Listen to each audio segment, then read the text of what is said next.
Je suis un citoyen céleste et je m'avance sûrement vers ma demeure céleste, vers Jésus mon roi.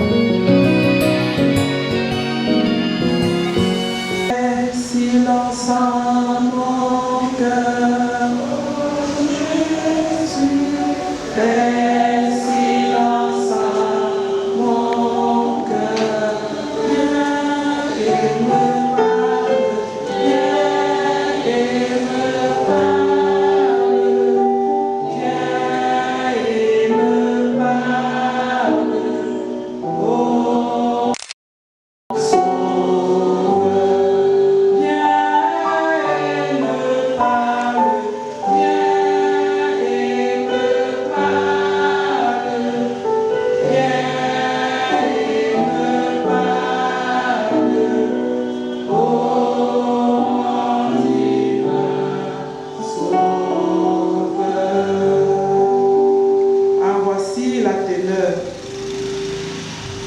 Lorsque le sabbat fut passé, Marie de Magdala, Marie, mère de Jacques et Salomé achetèrent des aromates afin d'aller embaumer Jésus. Le premier jour de la semaine, elle se rendit au sépulcre de grand matin comme le soleil venait de se lever. Elle disait entre elles: qui nous roulera la pierre loin de l'entrée du sépulcre? Et, levant les yeux, elles s'aperçurent que la pierre, qui était très grande, avait été roulée. Elles entrèrent dans le sépulcre, virent un jeune homme assis à droite, vêtu d'une robe blanche, et elles furent épouvantées. Il leur dit: ne vous épouvantez pas, vous cherchez Jésus de Nazareth qui a été crucifié. Il est ressuscité, il n'est point ici. Voici le lieu où on l'avait mis. Mais allez dire à ses disciples et à Pierre qu'il vous précède en Galilée. C'est là que vous le verrez, comme il vous l'a dit. Ciel et terre passeront, mais cette parole de Dieu demeurera d'éternité en éternité. Amen. Je m'approche de toi. Je m'approche de toi. Source de vie. Source de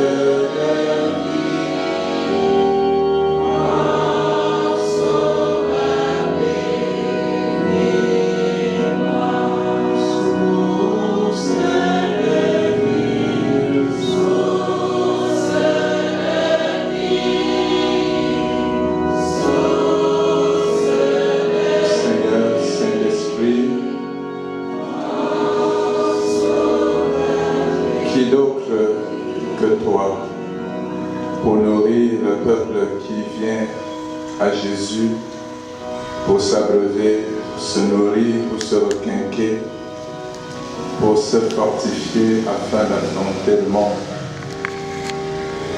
C'est toi qui sondes les profondeurs de Dieu et nous en nourris. C'est toi qui jaillis de Christ comme un fleuve d'eau vive pour nous permettre de nous désaltérer, de nous abreuver. Seigneur Saint-Esprit, coule par cette parole et répands-toi dans les cœurs pour nourrir, pour édifier, pour bénir, pour affranchir, pour fortifier. Chasse le stress, l'angoisse, la peur, au nom de Jésus-Christ.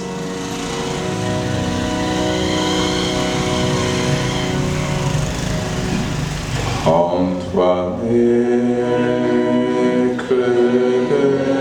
nos âmes, Esprit Saint, Esprit d'âme.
Amen. Viens nous asseoir.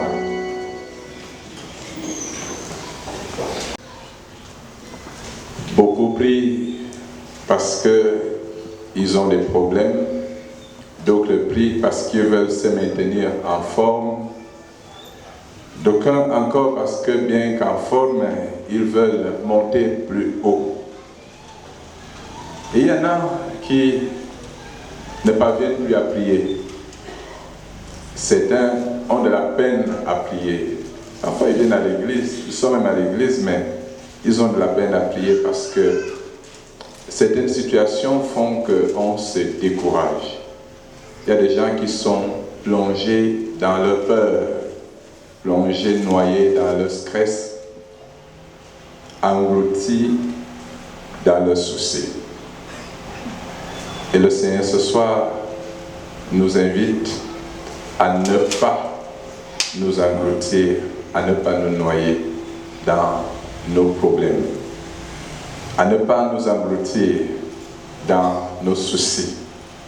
D'où le thème de la méditation de ce soir.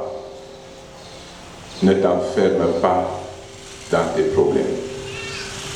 Ne t'enferme pas dans ta peur. Ne t'enferme pas dans tes soucis. Est-ce que tu peux dire bonsoir à ton voisin?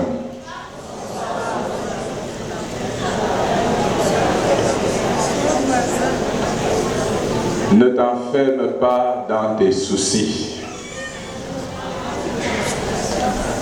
Il y a des gens qui sont enfermés, engloutis dans les soucis, dans les peurs, dans les frayeurs, dans les angoisses.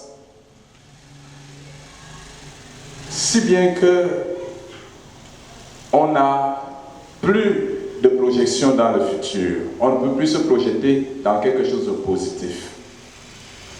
Et là, comme nous sommes en fin d'année, il y a plusieurs parmi les élèves qui ont pratiquement jeté l'éponge. Il y a des jeunes qui ont jeté l'éponge quant au travail. Il y a des personnes adultes qui ont jeté l'éponge quant au mariage.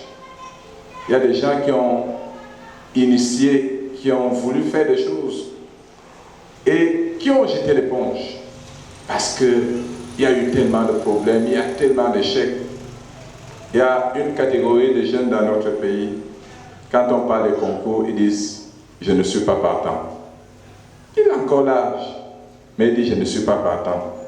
Pourquoi? Parce que quand on tend l'oreille, quand on regarde, il n'y a pas d'espoir. C'est le cas de ces femmes.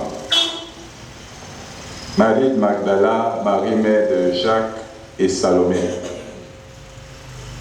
qui ont voulu aller à Jésus pour accomplir le rituel d'embaumer son corps. Mais il y avait cette appréhension. Qui va rouler la pierre? Puisqu'on a mis Jésus dans la tombe, dans le sépulcre, et on a scellé avec une grosse pierre. Qui va rouler la pierre? Alors, il y a cette appréhension, mais en même temps, il y a ce désir d'aller. On veut faire quelque chose, mais il y a cette peur, il y a ce souci, il y a ce stress, il y a cette angoisse qui bloque. Ça fait que parfois, on entend des projets, on commence certaines choses avec désintéressement, avec incrédulité. On fait comme ça, on essaie comme ça. Et ça, c'est la garantie de l'échec. Quand on commence sans être sûr, si le malin ne veut pas que tu passes, si le malin ne voulait pas que tu réussisses, alors il va amplifier dans cette appréhension que tu as, dans cette impression, dans cette angoisse, et tu vas te décourager. Jésus meurt. Jésus meurt sur la croix. Et quand Jésus meurt sur la croix, Jésus porte sur lui les malédictions, les poisses, toutes les douleurs, toutes les souffrances de l'humanité. Tout ce que l'humanité a comme difficulté, comme malheur, Jésus porte ça sur lui. Vous le savez, n'est-ce pas? Alors lorsque Jésus dit tout est accompli, ça veut dire tout ce qu'il fallait pour que l'homme soit sauvé est comment? C'est accompli. Jésus meurt. Quand il dit avant tout est accompli, ça veut dire que tout est fait pour que l'homme puisse vivre épanoui, pour que l'homme puisse s'épanouir, qu'il puisse vivre, qu'il puisse réussir. Quand Jésus meurt, il est enseveli, son esprit se déploie dans l'univers, visible et invisible. Et Jésus dépouille Satan de toute la force, de toute l'autorité dont il s'était investi dans le monde. Dieu a établi Adam chef de la basse création. Et Satan a arraché, a volé ce pouvoir à Adam. Et il est devenu le prince de ce monde.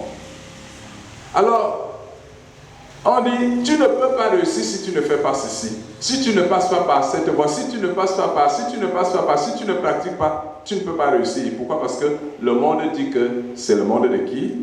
De Satan. Mais Jésus a tout pris. Jésus a tout arraché. Satan n'a plus rien. C'est pour ça que Paul dit que Jésus a livré Satan en spectacle, publiquement. Et Paul nous dira que nous avons donc dorénavant tout en Jésus-Christ. Quand Jésus vient, donc revient à la vie, il sort de la tombe. La pierre est roulée. Ça veut dire qu'il n'y a plus rien. Il n'y a plus rien. La puissance de nuire, la puissance de bloquer, la puissance d'anéantir que Satan avait est engloutie où? En Jésus. Chaque fois que tu renouvelles ta foi en Jésus, chaque fois que tu renouvelles ta relation avec Jésus, dis-toi bien que tu renouvelles l'engloutissement des échecs, des ténèbres que Jésus a accomplis. Est-ce que tu comprends? Quand tu dis Seigneur Jésus, je crois en toi, j'ai confiance en toi, ça veut dire que quel que soit ce que le monde a fait de ma vie, je sais, je confesse et je professe que cela a été comment? Englouti.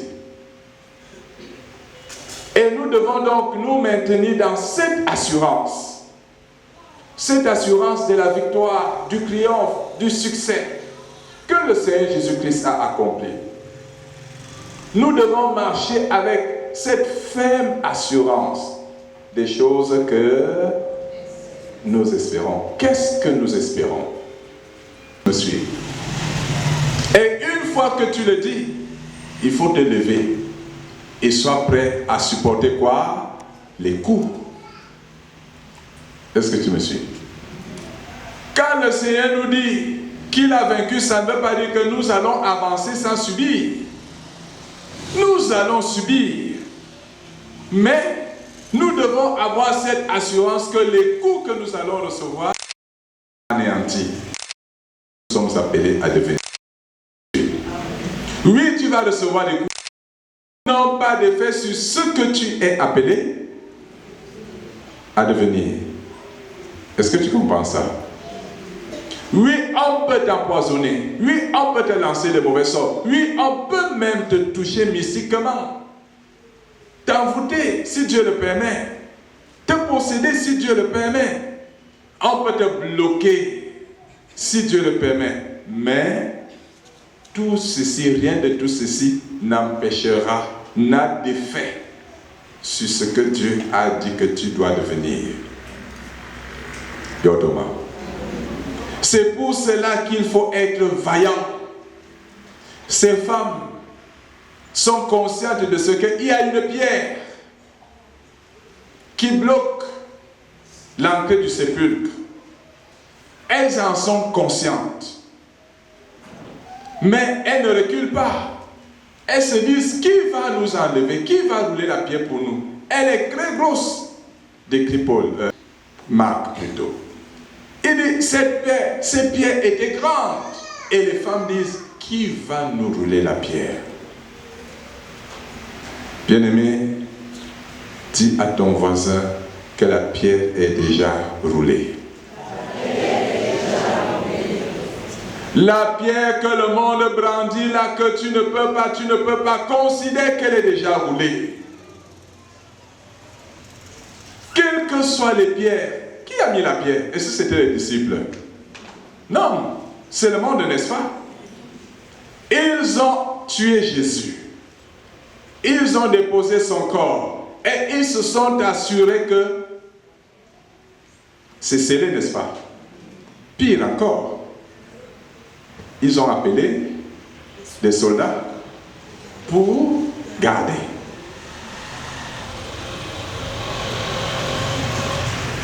Et ils étaient sûrs que c'est fini. Maintenant, ils peuvent faire leurs affaires. Jésus les a trop dérangés. Jésus a trop troublé leurs affaires, leurs intérêts, leurs affaires tombaient. Alors il fallait en finir avec lui. Les pharisiens n'avaient plus assez d'autorité. Ils étaient contestés, ils étaient humiliés. Les sadducéens pareil. Et le pouvoir d'Hérode même, ça commençait à balancer. Il fallait en finir avec Jésus. Le monde ne va pas permettre que ta lumière brille aisément. Autrement, cette bénédiction que tu as, les jeunes, vous êtes intelligents pour réussir à l'école. Vous êtes intelligents pour braver, pour passer d'une classe à une autre. Mais Satan n'est pas content.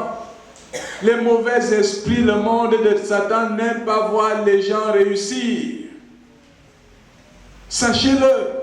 Et c'est pour cela que Jésus nous dit, je vous envoie comme des agneaux au milieu des loups. Soyez prudents comme des petits serpents.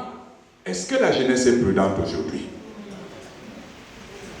Il faut voir ce que les jeunes font. Soyez prudents. Un jour, j'étais encore, je crois que j'étais étudiant. J'étais en col du son. Et un petit serpent a jailli. Je voulais le tuer. Il est entré dans les fleurs. Je me suis assis pour essayer d'attendre qu'il sorte et que je le tue. Il a passé toute la journée là, dans les fleurs. Quand il est parti, je ne sais pas. Et le Saint-Esprit m'a dit, voilà ce que je voudrais que tu comprennes de la prudence du petit serpent. Et moi, de me poser la question, de me dire, en effet, on voit plus facilement un serpent mûr qu'un petit serpent. Quand un petit serpent naît, est-ce que sa mère le garde? Sa mère l'abandonne. Il prend même des distances. Qui garde le petit serpent? Hein? Lui-même. Parce qu'il sait qu'on le considère comme quoi? Dangereux. Il est même plus dangereux que... Et il prend toutes les dispositions, pourtant il vit. Dis à ton voisin, sois prudent.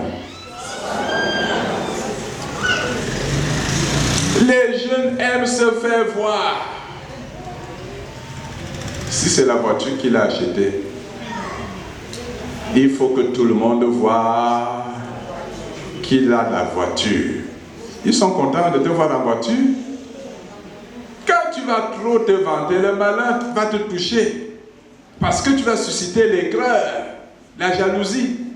Et si en faisant cela, tu pèches devant Dieu, il va t'exposer. Tu es jeune. Et les boîtes de nuit, tu sais bien que les boîtes de nuit ne sont pas bien. Je pars là-bas. Parce qu'il y a des gens qui n'aiment pas qu'on parle de boîtes de nuit. Mais ce n'est pas bien. C'est un mauvais milieu pour les enfants de Dieu. Les bains dans les piscines, vous allez encore me dire que oh, il exagère. Je vous dis que ce n'est pas bien. Ce n'est pas bien. Ce n'est pas bon et ce n'est pas bien. C'est mauvais pour vous.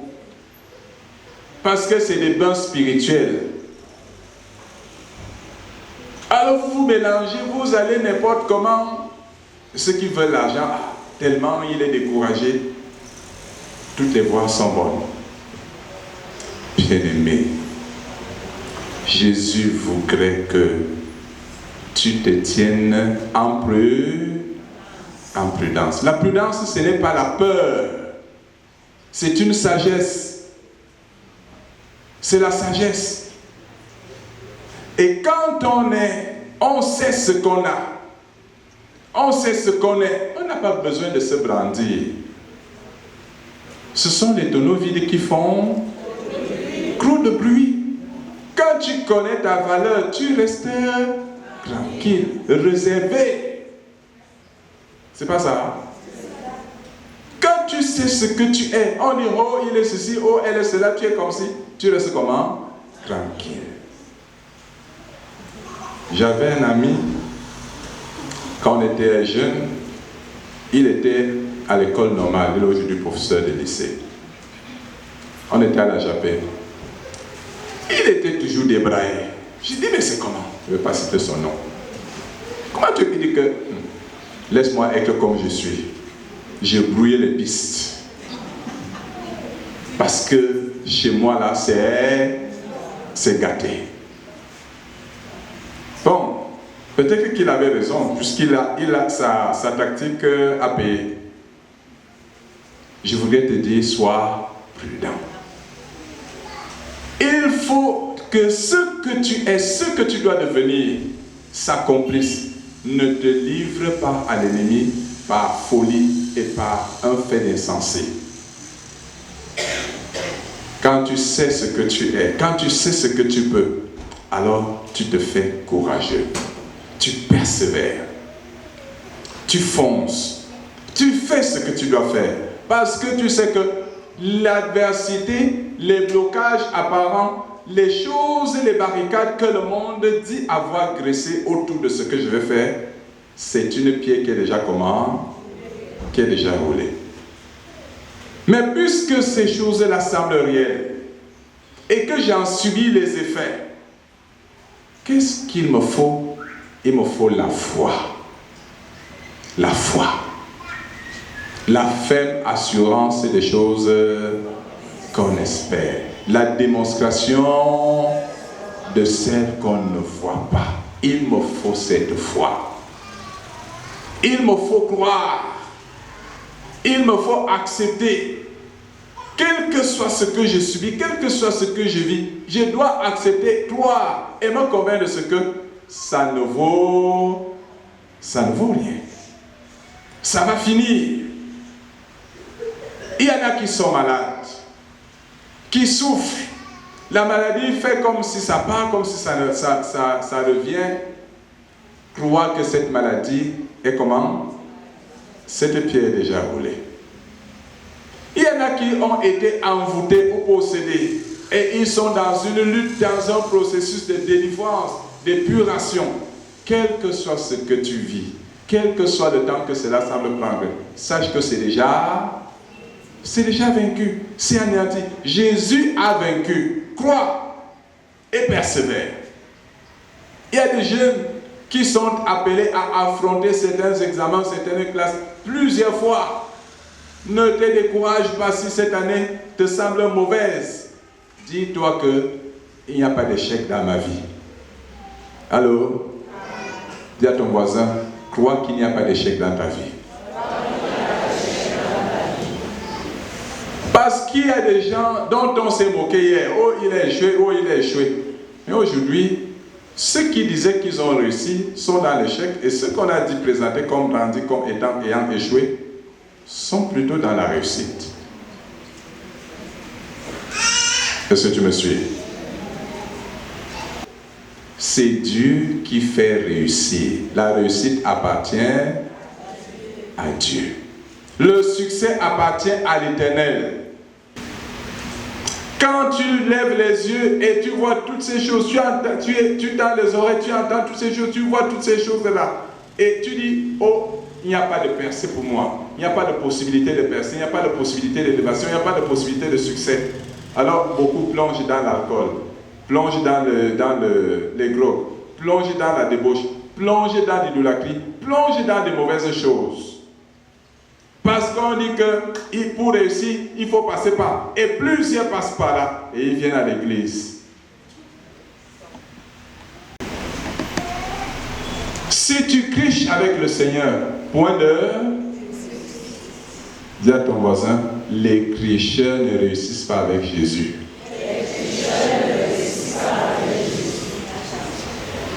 Est-ce que tu me suis? Ne criche pas en classe. Quand tu vas aller faire l'examen, ne criche pas. On va te coller 5 ans. Commande ton sort, mets en lui et il agira. Je me souviens quand j'allais faire le bac pour la 3e fois. Moi, je n'ai pas honte de dire que j'ai fait le bac 3 fois. Parce que Dieu me préparait à quelque chose. Si je réussissais comme j'avais commencé en 6e, je ne sais pas si j'allais faire l'expérience que j'ai faite la 3e année où j'ai fait le bac. En salle, moi en français, je ne sais pas si ce sont les mêmes épreuves, il y avait le commentaire composé, la dissertation et la conclusion des textes qui étaient une même épreuve. Je me considérais en classe et on savait que quand on dit commentaire de texte, si on allait prendre 3 élèves, j'étais parmi les 3. Donc quand on donne le sujet, je ne regardais pas la dissertation, je ne regardais pas la conclusion, je plongeais directement en commentaire de texte. Alors, en plein traitement de texte, le Saint-Esprit commence à me parler. J'entends une voix qui me dit, fais la dissertation. Je dis, Satan, laisse-moi tranquille. Je continue à faire mon commentaire. La voix revient la 2e fois. Fais la dissertation. Je fais comme si je n'entends pas. La voix revient la 3e fois. Fais la dissertation, je dépose le bic. Je reprends le texte, l'épreuve. Je regarde le sujet de dissertation. C'était un sujet que j'avais déjà traité avec mon professeur. Je dis, waouh, Seigneur, je te demande pardon. J'ai fait et j'ai eu 14 ans. Tout est possible. Tout. Non, il n'a pas dit ça pour s'amuser. On sait que notre Dieu ne s'amuse pas. Il n'est pas blagueur. Il a dit, tout est possible à celui qui croit. Ça peut paraître que ça peut te sembler impossible, mais si tu crois, ça devient comment? Possible. Tu peux transformer les impossibilités en de multiples possibilités par ta foi, ta persévérance, ta résilience en Jésus-Christ. On va te trouver comme ci, comme ça, tu n'as pas de profil, tu es. Dis-toi qu'avec Jésus, j'ai tout ça. Tout ce que vous dites que je n'ai pas là. Moi, je l'ai. Tout dépend de toi. Comment tu prends la vie? Quelles que soient les ténèbres que le monde a déployées, sache que tu es dans la lumière. Quel que soit le degré de sorcellerie qui caractérise ta famille, ton village, ton lieu de service, ton quartier, tu es dans la lumière. Dis à ton voisin, sois conscient de la lumière qui t'environne. Sois conscient. C'est pour ça que j'ai dit souvent, j'ai dit souvent au diacre qui marche avec moi, je ne vous connais pas, mais je connais ceux qui sont avec moi. Je ne suis pas seul. Il y a des gens avec moi. Ce que vous serez dépend de ce que vous ferez autour de moi. Parce qu'il y a une lumière avec moi. Il y a des lumières autour de moi. Sois conscient de ce que tu es. Et de ce fait, assure-toi une assurance. Une assurance. Plus de peur. Tu poses ta tête sur l'épaule. Aïe, maman. Qui me connaît? Ne crains rien, je t'aime. Je suis avec toi. Promesse suprême qui soutient la sombre vallée.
La persévérance de ces femmes, leur témérité, malgré la connaissance de ce que la pierre ferme la tombe, cette témérité, cette assurance, cette détermination à foncer, à réaliser leur projet, les a conduites auprès d'un sépulcre comment ouvert. Ces femmes sont arrivées et que leur dit l'ange? Il n'est plus ici, ne cherchez pas le vivant parmi. Comment toi qui as Jésus, Jésus est en victoire, est en triomphe, comment tu déclares le malheur, la mort, la malédiction en toi-même? Ne déclare plus la mort là où il y a la vie. Ne déclare plus la malédiction là où il y a la... Ne déclare plus l'échec là où il y a la victoire. Ne déclare plus le triomphe là où il y a le triomphe et le blocage là où il y a le triomphe et la percée. On m'a bloqué, on m'a bloqué. Qui t'a bloqué? Tu perces. Est-ce que tu me suis? Ne déclare plus. Tu vas chercher quoi là-bas? Et j'aimerais voir ce qu'il a fait. Tu vas voir quoi? Si tu vas chercher, c'est le diable que tu vas rencontrer là-bas et il va te dire ce que tu veux entendre.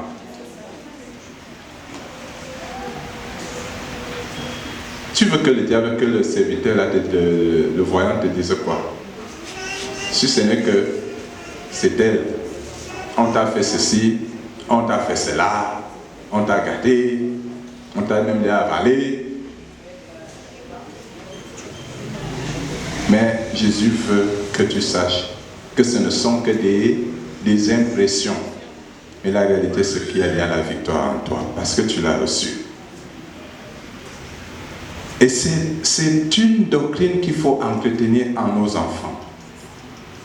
Entretenez nos enfants, vos enfants, dans cette spiritualité du triomphe et de la victoire en Jésus.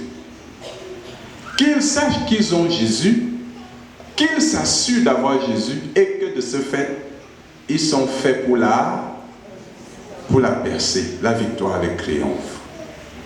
Et une fois la victoire est accomplie, que dit l'ange?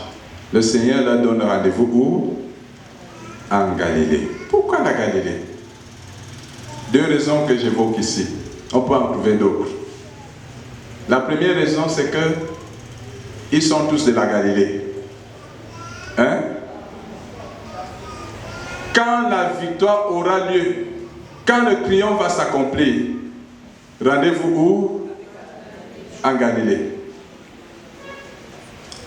Pourquoi la Galilée? Deuxième raison, c'est que on a respecté Jésus partout. Mais là où il a été méprisé, c'était où? Le prophète n'est méprisé que dans sa patrie. Sa famille est où? En Galilée. Qu'est-ce que sa famille, vous savez comment sa famille l'a méprisé? Allez en Galilée. Donnons-nous rendez-vous en Galilée. Il faut donner rendez-vous à tous ces gens-là. Jésus te demande de donner rendez-vous, tu comprends? La victoire est assurée. Quand l'élévation vient, quand le succès vient, ne te détourne pas des tiens. Ne t'en détourne pas. Quand l'abondance vient, souviens-toi des tiens pour témoigner, pour magnifier le Seigneur, pour le glorifier. Que le Seigneur te bénisse ce soir. Que la paix du Seigneur habite en toi ce soir, afin que tu avances dans la sérénité. Quel que soit même ce que les gens qui te sont proches te font, n'entretiens pas de haine, parce que tu leur as déjà donné quoi? Un rendez-vous.